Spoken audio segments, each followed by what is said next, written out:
सुप्रभात मित्रों, मैं फिर लेके आ गए हूँ आपको एक पौराणिक कथा के साथ एक दिव्य तीर्थ स्थल मणिकर्ण पे। हिमाचल प्रदेश के कुल्लू जिले के भुंतर पार्वती और व्यास घाटी में व्यास और पार्वती नदी के मध्य में बसा हुआ है मणिकर्ण मंदिर। यह हिंदू और सिखों का एक तीर्थ स्थल है।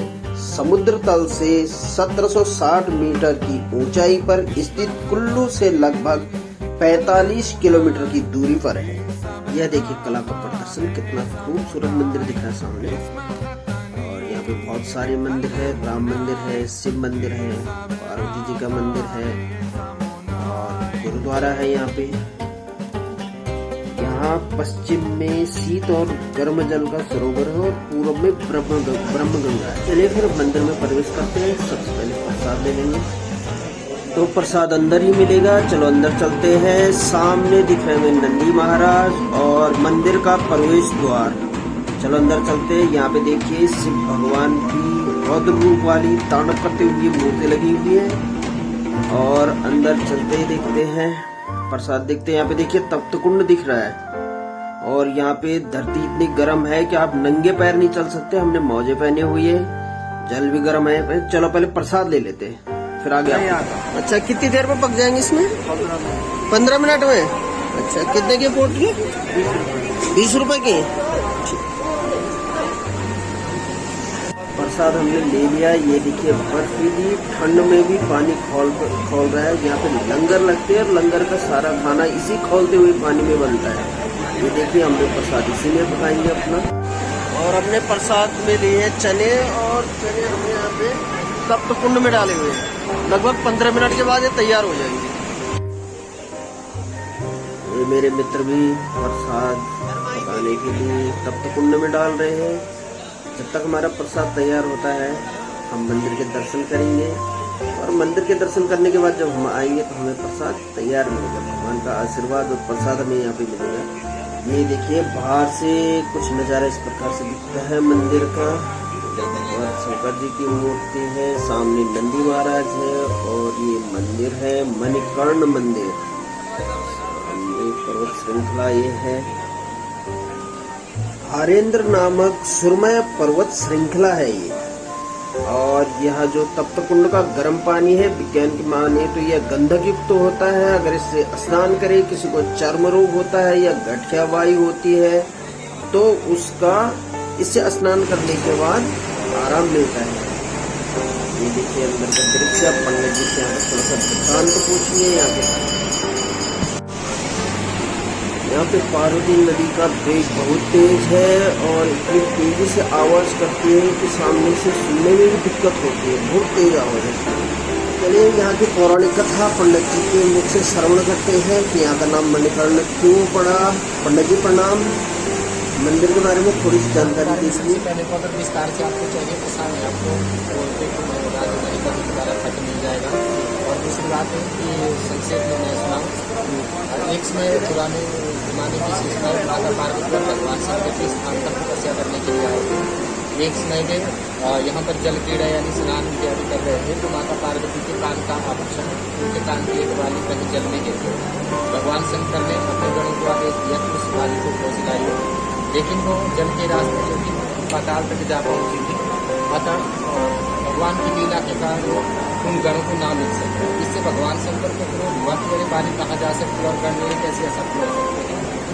तो भगवान शंकर उनको क्रोध हुआ। जैसे क्रोध हुआ तो उनके भ्रूमध्य भाग यानी मस्तक से देवी नैना जी प्रकट हुई। देवी नैना जी ने रथ से देखा और वो सीधे वो पाताल लोक चले गए।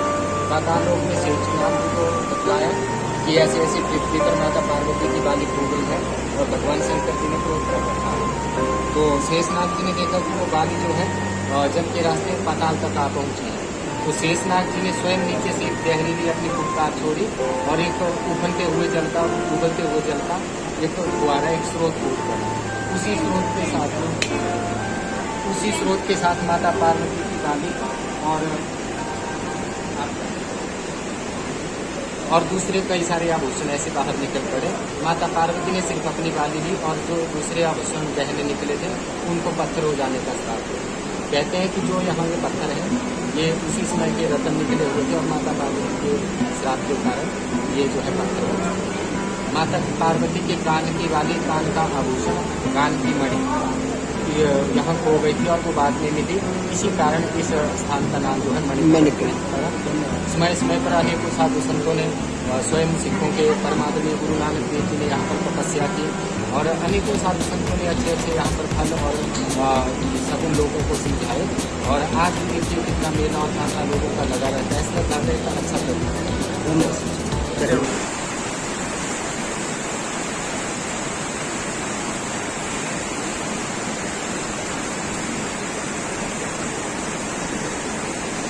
जैसे कि आपको पंडित जी ने यहाँ की कथा सुनाई, आपने श्रवण की, तो थोड़ा सा मैं भी वृत्तांत बता देता हूँ यहाँ का। यहाँ पे शिव और पार्वती जी जो पीछे मैंने दिखाई थी वो पार्वती नदी है। एक पौराणिक कथा के अनुसार कभी शिव और पार्वती जी ने यहाँ के शीतल एवं उष्ण सरोवर में जल क्रीड़ा की थी। जल क्रीड़ा के समय पार्वती जी की कर्णफुली मणि जो है वो पानी में गिर गई थी और सीधे जाकर के पाताल लोक में चली गई। भगवान शंकर ने अपने गणों को आदेश दिया कि कर्णफुली को ढूंढ के लाओ, लेकिन उनके गण इस कार्य को करने में असफल रहे। कान की मणि नहीं मिलने पे भगवान शंकर क्रोधित हो गए। क्रोध में आकर के उनकी तृतीय नेत्र खुला और जहाँ से माता नैना जी का प्राकट्य हुआ। नैना जी ने भगवान शंकर को बताया कि उनकी जो माता जी की कर्णफुली है वो पाताल में जा चुकी है। पाताल में जब जा रहे थे तो वहाँ नीचे से शेषनाग भगवान ने जहरीली फूंकार मारी और जिससे यहाँ पे धरती फट गई थी और गर्म पानी का स्रोत निकला यहाँ पे। और उसी गर्म पानी के स्रोत के साथ माता की कर्णफुली और कई अन्य आभूषण यहाँ पे निकले। माता जी ने अपने कान की बाली ली, बाकी सारे आभूषणों को यहाँ पे पत्थर का कर दिया, सारे पत्थर के बन गए। और ये जो आप तप्त कुंड देख रहे हैं, इसमें जो घड़ों में खाना भोजन रखा हुआ है, पकने के लिए रखा हुआ है, यहाँ पे लंगर लगता है और इसी पानी में यहाँ का लंगर बनता है। हमारा प्रसाद रेडी हो चुका है।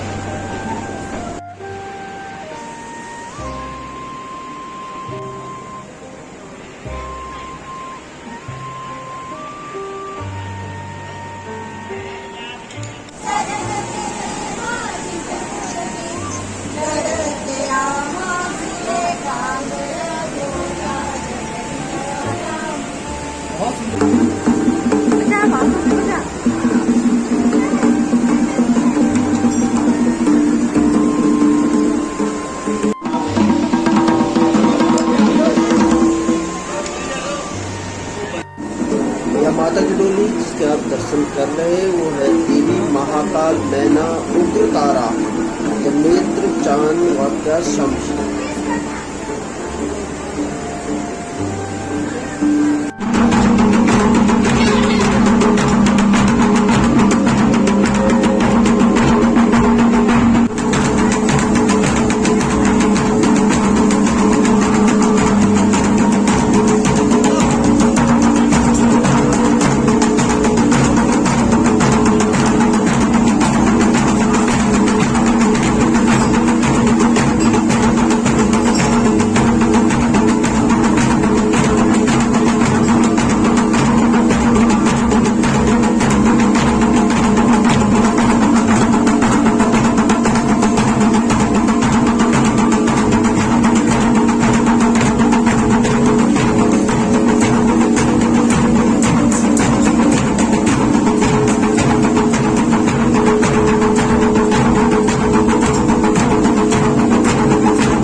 इससे यहाँ से जुड़ी हुई एक और कथा है कि गुरु नानक देव जी अपने 5 चेलों और मर्दाना के साथ यहाँ पे आए थे।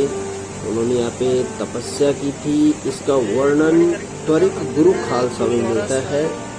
और यहाँ पे गुरु नानक जी ने मर्दाना जी से एक पत्थर उठाने को कहा था। जैसे उनने वहाँ पे पत्थर उठाया तो पत्थर के नीचे से गर्म पानी का स्रोत निकला, गर्म पानी निकला। और तब से आज तक जो भी यहाँ पे लंगर बनते हैं उसमें इसी पानी का इस्तेमाल होता है। आज के लिए बस इतना ही। आई होप आपको वीडियो बहुत पसंद आया होगा तो वीडियो को लाइक करना, शेयर करना, सब्सक्राइब करना। धन्यवाद।